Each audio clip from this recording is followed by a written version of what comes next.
Lumen nomor 11.879,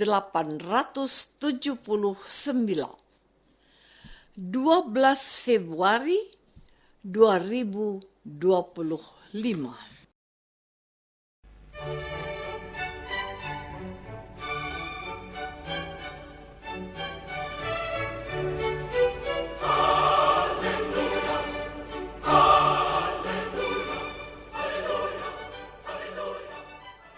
Saudara pendengar di segenap penjuru tanah air, selamat bergabung dengan Lumen Indonesia. Lumen Indonesia siap melayani Anda setiap hari. Saudara terkasih, marilah kita bersatu dalam Tuhan kita Yesus Kristus yang tidak berubah dahulu, sekarang, dan selama-lamanya. Allah Sang Maha Rahim mengasihi dan menerima sebagaimana adanya kita. Allah Bapa kita di surga senantiasa bersedia menolong, menghibur, dan meneguhkan kita dalam menghadapi segala permasalahan hidup sehari-hari.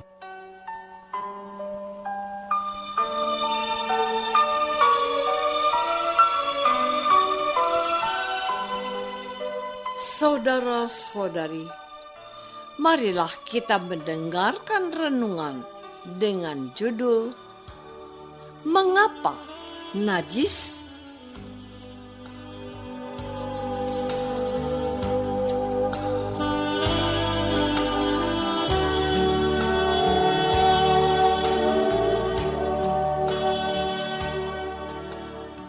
Yang berdasarkan pada Injil Markus bab 7 ayat 14 dan 15.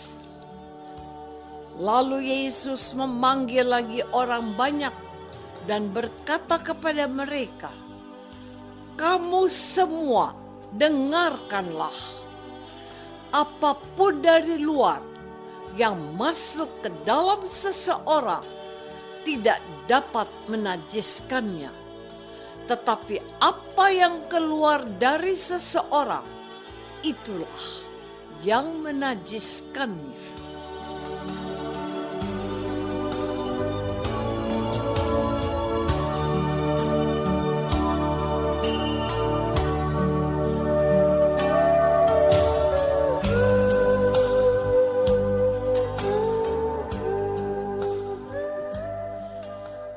Dalam nama Bapa dan Putra dan Roh Kudus. Amin. Saudara-saudari terkasih dalam nama Tuhan Yesus Kristus. Dalam kehidupan kita bermasyarakat di Indonesia, kita sering mendengar kata ini, najis dan halal. Mayoritas penduduk Indonesia yang pemeluk agama Muslim memerlukan panduan bagi pemeluknya tentang apa yang najis dan apa yang halal. Sertifikasi halal dicantumkan dalam kemasan barang-barang yang diperjualkan di pasar dan mal atau supermarket. Bahkan di kedai masakan khusus menu babi juga ada pengumuman.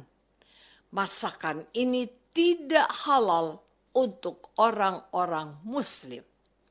Menarik untuk kupikirkan bahwa pada masa itu di kalangan bangsa Israel, bahkan sampai hari ini, mereka menajiskan sejumlah hewan dan darah atau makanan yang tidak layak konsumsi karena dianggap dapat menajiskan.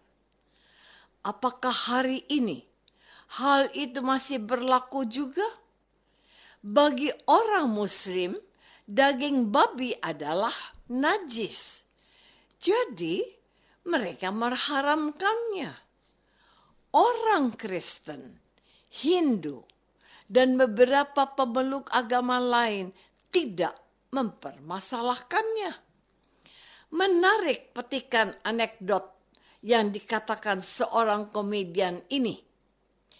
Makanan haram tidak boleh disantap. uang haram masuk rekening tidak masalah. Saudara-saudari terkasih, Tuhan Yesus mau mengoreksi pandangan ini. Sejak semula Allah menjadikan segala sesuatu untuk makanan manusia. Tidak ada yang dikatakan, ini najis, itu halal. Kecuali satu, jangan engkau makan buah yang ada di tengah taman itu. Nanti kamu mati, firman Tuhan. Tuhan Yesus menegaskan ini. Apapun dari luar yang masuk ke dalam seseorang tidak dapat menajiskannya, tetapi apa yang keluar dari seseorang, itulah yang menajiskan. Di sini Tuhan bicara soal makanan yang boleh dimakan atau tidak. Tuhan merujuk pada firman Allah bahwa semua disediakan Allah sebagai makanan untuk kehidupan manusia. Tuhan Yesus tidak bicara tentang tawaran media sosial, tentang judi online, atau blue film dan pornografi yang dapat mengotori jiwa manusia. Konteksnya terbatas pada makanan itu boleh dimakan, sebab itu tidak akan menajiskan manusia. Yang menajiskan itu segala sesuatu yang keluar dari dalam hati manusia. Pikiran jahat, percabulan, pencurian, pembunuhan, perzinahan, keserakahan, kejahatan, kelicikan, hawa nafsu, iri hati, hujat, kesombongan, dan kebebalan. Saudara-saudari terkasih, perlu diingat bahwa pada waktu penciptaan Allah menjadikan segala sesuatu dan Allah melihat bahwa semuanya itu baik.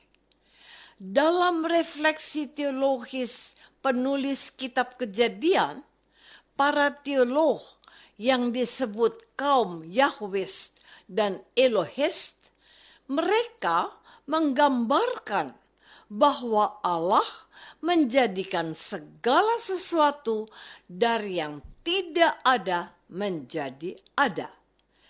Allah menciptakan, bukan membuat. Dari firman-Nya Ia menjadikan segala sesuatu yang direnungkan dan akhirnya ditulis oleh pengarang kitab suci dalam kitab Kejadian. Allah menjadikan segala sesuatu untuk mencukupi kebutuhan manusia, dan mereka boleh memakan semuanya itu.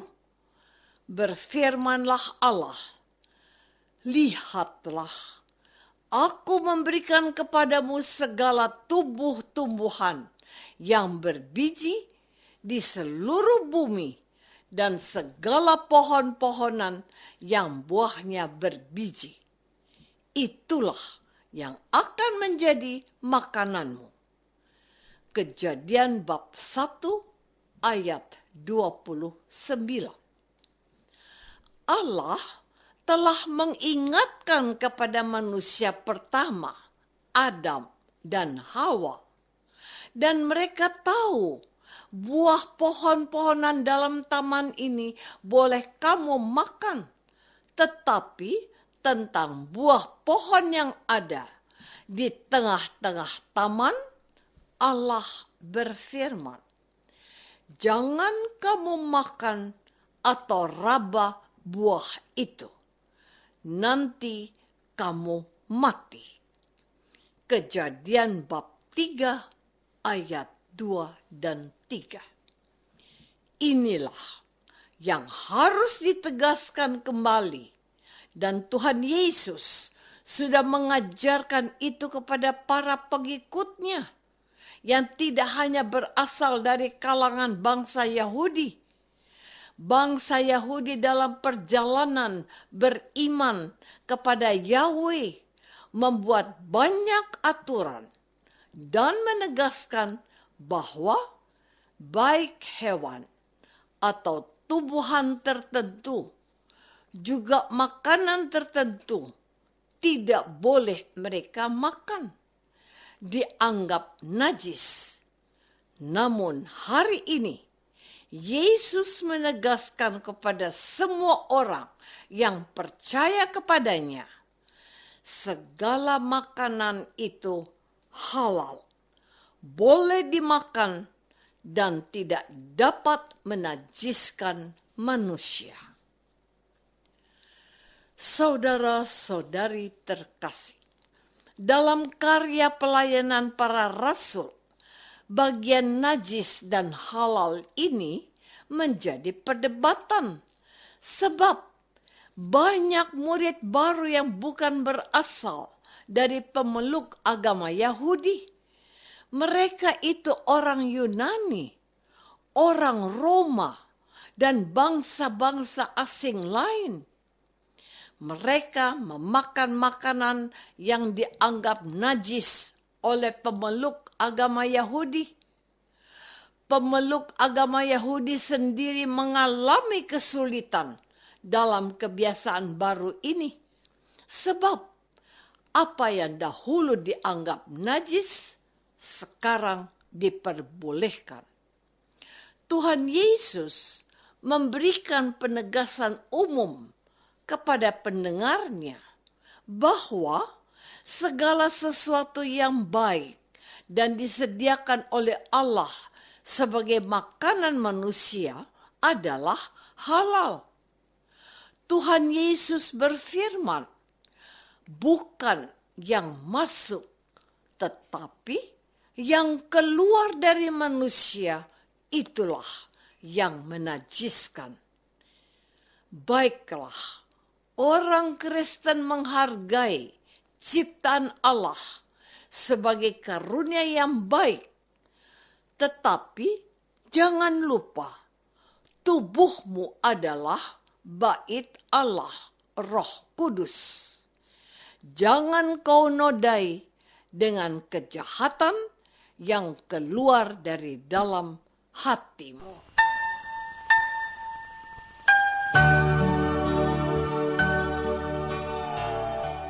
Saudara terkasih, marilah kita masuk dalam saat hening sejenak untuk meresapkan renungan yang baru saja kita dengar bersama dalam kehidupan iman kita masing-masing.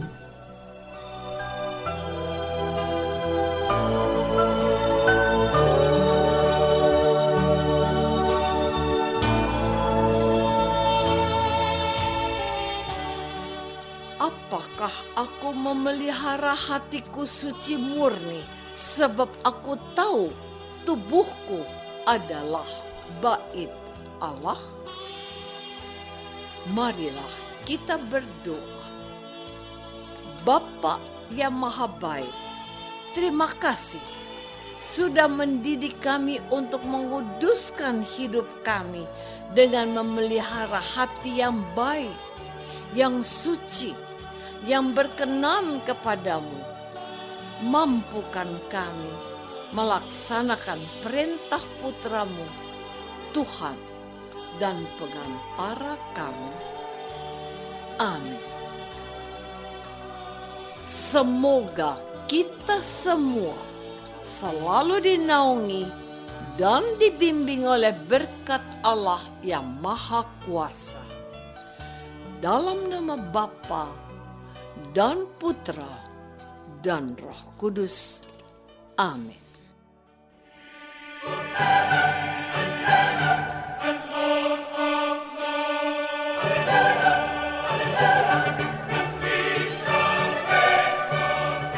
Dengan penuh kasih dan sukacita, Lumen Indonesia mengundang saudara-saudara seiman di segenap penjuru tanah air Sekiranya ada tanggapan ataupun saran, kirimkan surat Anda ke Lumen Indonesia. Terima kasih atas perhatian Anda. Sampai berjumpa lagi dengan Lumen Indonesia pada waktu dan gelombang yang sama esok hari.